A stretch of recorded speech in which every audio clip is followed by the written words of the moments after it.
Bill Maher, I watched you on Club Random with Sean Penn, and I'm a fan of both of you.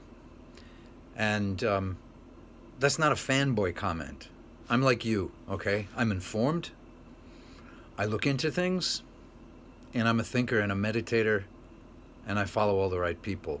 Well, there are a lot of really good people in journalism and science whom I don't follow. I follow enough of enough. But I've been listening to you talk out of your ass about masks and vaccines for too long, okay?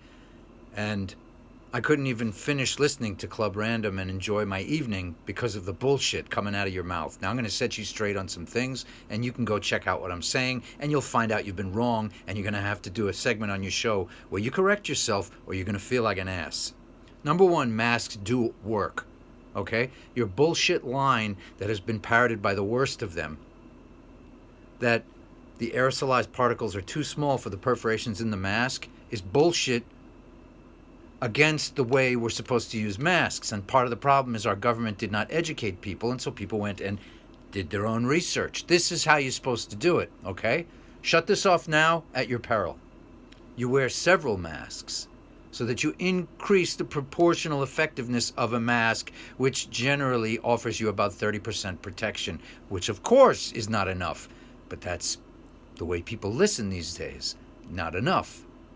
Next, several masks on your face helps entrap moisture. The moisture barrier has a chance of catching the globular, molecular clusters of sputum which people cough and sneeze out. Now, that's not the aerosolized particles of which you and other people, hoaxers about masks and vaccines, seize on.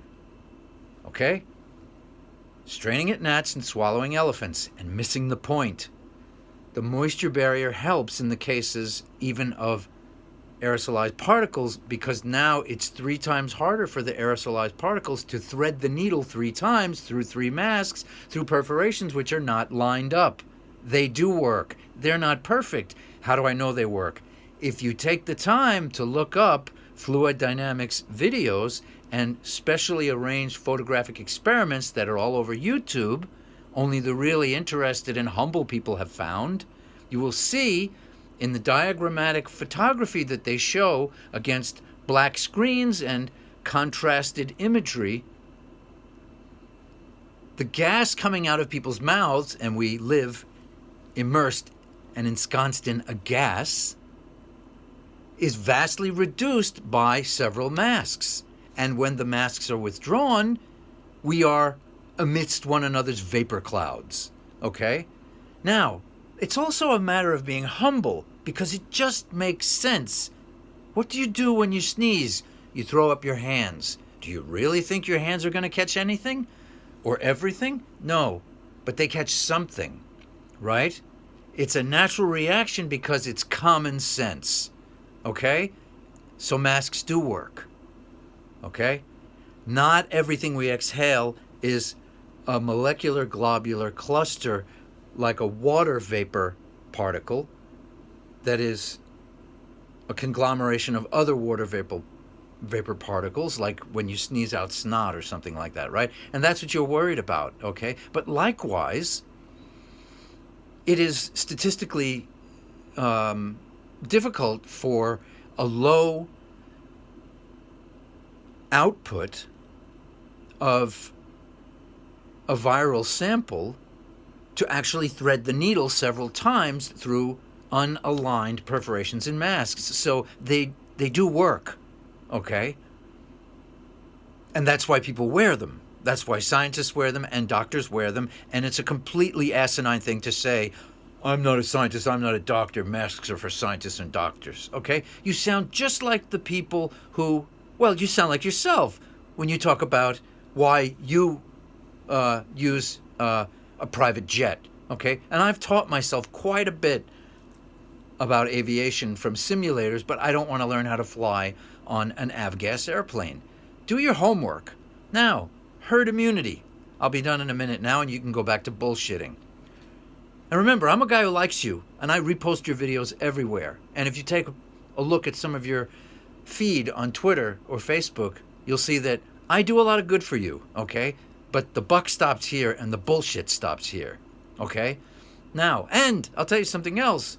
I had a video removed from YouTube because I tried to encourage Sam Harris to talk to Brett Weinstein, Dr. Corey, and Heather Heying. Because even though I am thrice vaxxed and I wear 3 masks still because I live in Tokyo, I thought it wasn't right not to talk to Brett Weinstein.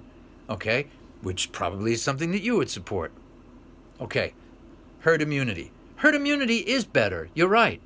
But it's for an asshole. Because for herd immunity to take hold with an R naught of 3 to 5 means you're going to have a lot of dead people before herd immunity takes hold. That's why we take the shot in the arm. In other words, that's why we get in the trench and we fight the war. Anti-vaxxers and anti-maskers, if they're not completely ignorant, are self-centered sociopaths. Because they don't want to be inconvenienced and they're so worried about their health. The guy who goes to the front and fights the war because he loves the people at home, it's a big exaggeration of what we're doing when we take the vaccine. But we take the vaccine when we know it's not perfect, and if we're worried about our health, we go and we get a screening to find out if there are any complications. Some people couldn't get vaxxed, and that's why I wanted Harris to talk to Weinstein and Corey. And it was also an issue before the vaccines were available, okay? And you know what else? Let other people fucking talk for a change. You have Sean Penn on your show and you're doing what you do on real time. You're over-talking everybody. Okay, I'll go back to complimenting you and supporting you when you stop talking shit.